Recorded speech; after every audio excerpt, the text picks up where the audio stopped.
मैं महावीर सिंह राजपूत और आप देख रहे हैं चंदेरी हलचल वेब न्यूज चैनल। देखते हैं आज की ये खास खबर। चंदेरी पुलिस को मिली बड़ी कामयाबी। विगत दिनों बाहर शहर से भागी नाबालिग लड़की को किया दस्तयाब।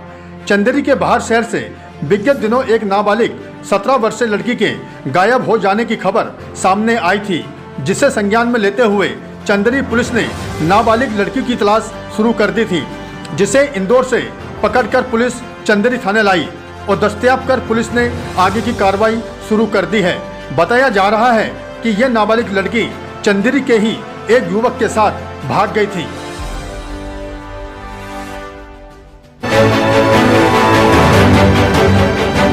चंदेरी भाजपा ग्रामीण मंडल उपाध्यक्ष सौरभ सोनी ने गरीब आदिवासी परिवारों को गर्म कपड़े बांटकर मनाया वैवाहिक वर्षगांठ। चंदेरी भाजपा ग्रामीण मंडल उपाध्यक्ष सौरभ सोनी ने आज अपनी वैवाहिक वर्षगांठ गरीब आदिवासी परिवारों के बीच जाकर मनाया और गरीब आदिवासी परिवारों को गर्म कपड़े वितरण किए। भाजपा ग्रामीण मंडल उपाध्यक्ष सौरभ सोनी ने बताया कि गरीब परिवारों को गर्म कपड़े वितरण करने में जो आत्मविश्वास आज पैदा हुआ है और मन को कहीं न कहीं सुकून मिला है, मैं चाहता हूं कि हर वर्ष इसी प्रकार से मैं अपना वैवाहिक वर्षगांठ, अपना जन्मदिन इन गरीबों के बीच ही मनाऊं। इस मौके पर उपाध्यक्ष सौरभ सोनी के साथ उनके मित्र संदीप श्रीवास्तव, अमित जैन, संतोष सोनी भी मुख्य रूप से मौजूद रहे और ग्राम खानपुर जलालपुर नागावार में गरीब परिवारों को गर्म कपड़े वितरण किए।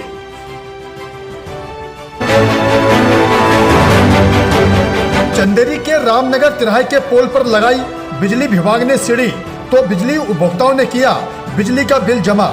चंदेरी विकास खंड में बिजली विभाग ने अब अपनी कमर कस ली है और बकाया बिल की वसूली करना शुरू कर दी है। जो उपभोक्ता काफी समय से बिजली का बिल जमा नहीं कर रहे हैं, उनका कनेक्शन तुरंत काटा जा रहा है। इसी क्रम में आज रामनगर तिराहे पर बिजली विभाग के कर्मचारियों ने पोल पर जैसे ही सीढ़ी लगाई तो लोग बिजली का बिल जमा करने तुरंत चले आए और पैसा जमा कर रसीद प्राप्त की और जिन उपभोक्ताओं ने बकाया राशि जमा नहीं की, उनका कनेक्शन तुरंत बिजली विभाग के कर्मचारियों द्वारा काट दिया गया। हाँ भैया, आज ये लाइट किस चीज़ का काटी है आपने? बकाया राशि होने के कारण जी, जिनकी बकाया राशि है उनकी लाइट काटी जा रही है। तो आज कौन कौन से कनेक्शन की लाइट काटी है आपने? अब वो निकले हैं जो भी पढ़ेंगे रास्ते में। स्कूल का बता दो जी नाम। हमारी भी लेना भाई। एक स्कूल में है जी, गिंडा जो स्कूल, उसका था 11,000 बकाया जी, तो उसका काट दिया जी। एक यहाँ पे कनेक्शन था सीताराम कोहली के नाम पे जी, तो उनका काट दिया। इनका कितना बिल था करीबन? 12,000 रुपये। 12,000 रुपये। 12,943। नाम क्या है आपका? सीताराम कोहली। हाँ, क्या समस्या है आपकी? मेरी समस्या ये है सर, 2000 का मेरे घर में मीटर लगा है जी, और देखिए आप जुग्गी में रहता हूँ जी, है, और इनका बिल कम से कम 500-700 रुपये महीने का जी देते हैं जी, है? और अब मैं गरीब आदमी हूँ, 5 बाल बच्चे पालूं। कितने महीने से बिल जमा नहीं किया है? अभी मैंने महीना 4-5 महीने से बिल नहीं किया गया। जमा क्यों नहीं किया आपने बिजली? थोड़ी व्यवस्था जी, लॉकडाउन हो गया था सर जी, इसके कारण मेरी व्यवस्था खराब भाई, मैंने नहीं किया जी है। और देखो 2000 तक आप जमा करवा दोगे बिल? ये है बिल कब तक जमा करवा दोगे? करवा दूंगा सर, जी मीटर हट जाए मेरा 2000 का जी है, तो मैं बिल बहुत जल्दी से जल्दी जमा करवा दूंगा सर। ग्राम बामोर हुर्रा में एक महिला के घर पर पत्थर फेंके और महिला को गंदी गंदी अश्लील गालियां दी। चंदेरी के अंतर्गत आने वाला गांव बामोर हुर्रा में एक महिला के घर पर पत्थर फेंके और गंदी गंदी अश्लील गालियां दी। फरियादिया ने बताया कि शाम करीबन 5 बजे मैं अपने गांव के नल पे पानी भरने गई थी। वहां संजीव की बहन से थोड़ी सी मेरी बातचीत हो गई। उसके बाद हम अपने घर चले आए। थोड़ी देर बाद संजीव मेरे घर के सामने आकर मुझे गंदी गंदी अश्लील गालियां देने लगा। मैंने गाली देने से मना किया तो संजीव और उसके पिता प्रकाश अहिरवार ने हमारे घर पर गालियां देते हुए पत्थर भी फेंके और लोहे की छड़ से हमारी मोटरसाइकिल की तोड़फोड़ भी की। पुलिस ने प्रकरण दर्ज कर आगे की कार्रवाई शुरू कर दी है।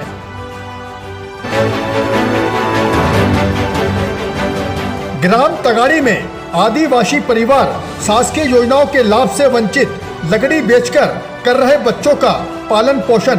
चंदेरी के अंतर्गत आने वाला गांव तगाड़ी में आदिवासी परिवार शासकीय योजनाओं के लाभ से वंचित नजर आ रहे हैं। ना तो उन्हें कोरोना काल में शासकीय सहायता मिली, ना ही अभी तक प्रधानमंत्री आवास योजना का लाभ प्राप्त हुआ है, जिसके कारण आज भी वो शासकीय योजनाओं के लाभ से वंचित हैं और लकड़ी बेचकर अपने परिवार का पालन पोषण करते हैं।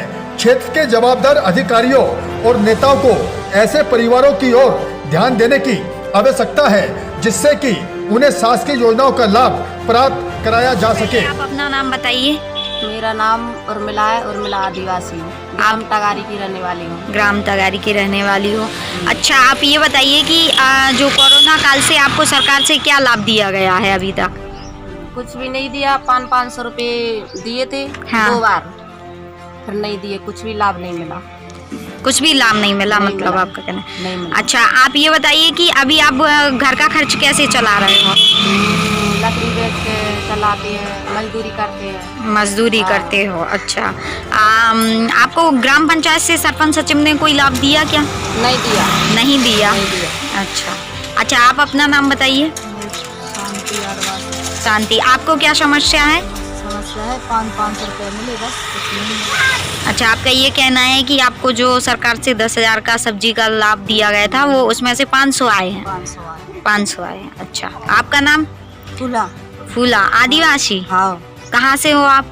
तगारी। तगारी से। हाँ। आपको पेंशन मिलती है? पेंशन मिलती है, सब्जी वाले नहीं मिले। सब्जी वाले नहीं मिलते हैं। नहीं मिलते। अच्छा, आपको सरकार से कोई लाभ दिया गया? नहीं मिला। नहीं दिया गया। नहीं दिया। और ग्राम पंचायत से सरपंच सचिव ने कुछ लाभ दिया? नहीं दिया। नहीं दिया। हाँ। अच्छा, आपका समस्या ये है कि जो सब्जी के 10-10 हजार आने थे वो आ जाए, है ना? ये बताइए कि आपको जो प्रधानमंत्री आवास योजना है उसका लाभ मिला है कि नहीं आपको? नहीं मिला। नहीं मिला। नहीं मिला। आपको मिला है क्या? नहीं मिला। नहीं मिला। तो फिर आप कैसे निवास करते हैं? गुजारो कर रहे हैं, जैसे है जैसे। मतलब आपका घर में झोपड़ी की तरह है? हाँ, कोई झोपड़ी रहने की के तरह लिए है। नहीं है? हाँ। अच्छा।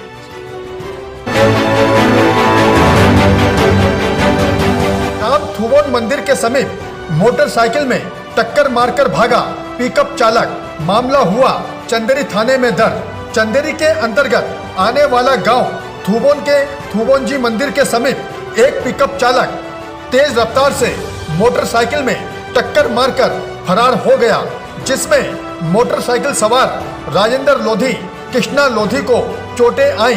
पिकअप क्रमांक MP 06 GA 1553 के चालक के विरुद्ध पुलिस ने प्रकरण दर्ज कर प्रकरण को विवेचना में लिया है।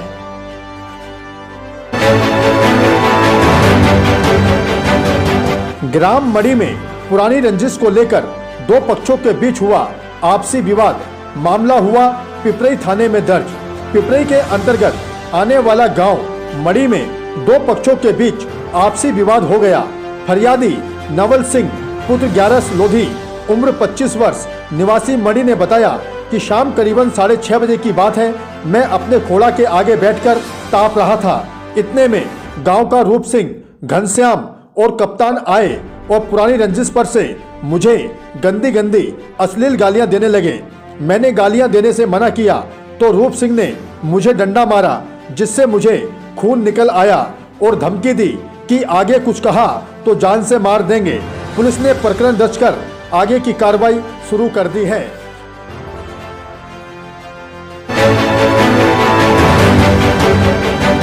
चंदेरी आशा उषा राष्ट्रीय अध्यक्ष पूजा पटेल ने कहा, आंगनबाड़ी संगठन लगा रहे आशा कार्यकर्ताओं पर अनावश्यक आरोप।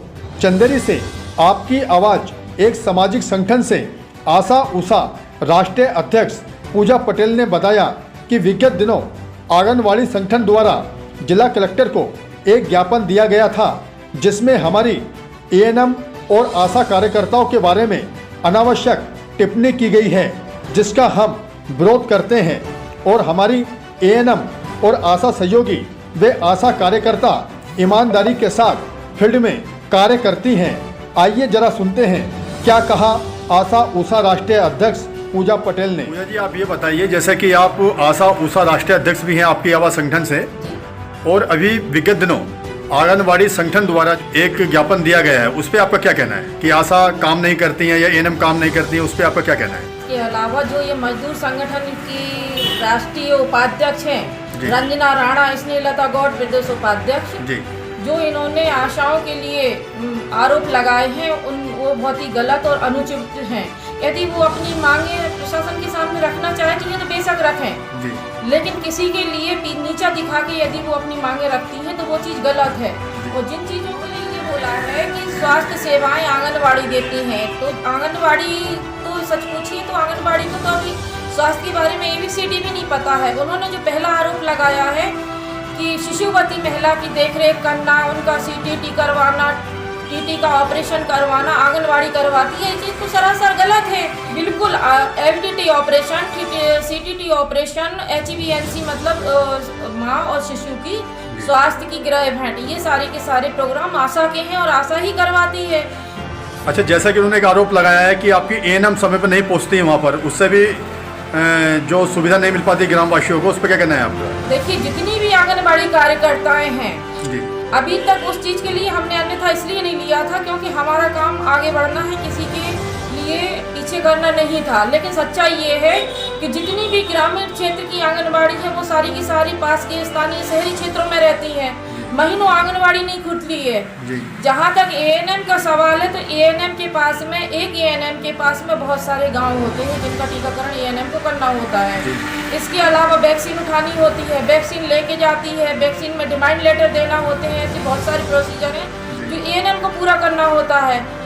और यदि ये कहना है आंगनबाड़ी कार्यकर्ता का कि हमारी आशा देर से पहुँचती है तो ये बिल्कुल गलत है। आशा गाँव में रहती है, गाँव में ही निवास करती है, और जब वैक्सीनेशन होना होता है मतलब टीकाकरण, तो उस समय हमारी आशा एक दिन पहले बच्चों को बुलाती है, मतलब माता पिता को कहती है कि कल आपके बच्चे का टीकाकरण है, आपको सुबह कहीं नहीं जाना है, पहले आप टीकाकरण करवाने जाएं। इसके अलावा यदि मान लीजिए कि आंगनबाड़ी केंद्र में आके बैठ गई, आशा भी केंद्र में आके बैठ जाएगी तो हितग्राही को कौन रोकेगा?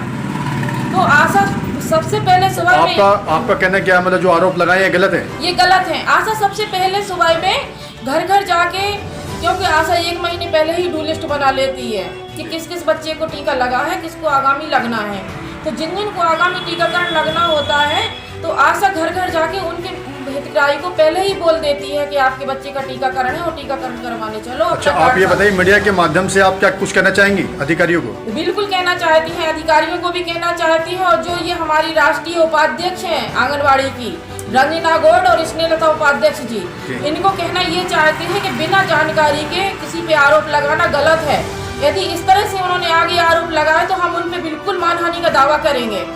यदि उन्हें अपनी मांग मानना है तो बेशक अपनी सरकार से रखें, अपनी समस्याएं रखें, समाधान रखें, लेकिन अन्य किसी को आशा या आशा सहयोगी या ANM हेल्थ डिपार्टमेंट के ऊपर उंगली ना उठाएं। हमारी आशाओं के लिए कटघरे में ना लें। यदि आशाओं को कटघरे में लेंगी तो उसका खामियाजा उनको बहुत बुरी तरह से भुगतना पड़ेगा। दिया है कि NRC का पेमेंट नहीं होता है, तो NRC में तो कुपोषित बच्चों को आशा लेके आती है, तो आशा लेके आती है तो आशा का पेमेंट होगा, क्योंकि जो बच्चों को लेके आएगा, भर्ती कराएगा, पेमेंट उसी का होगा।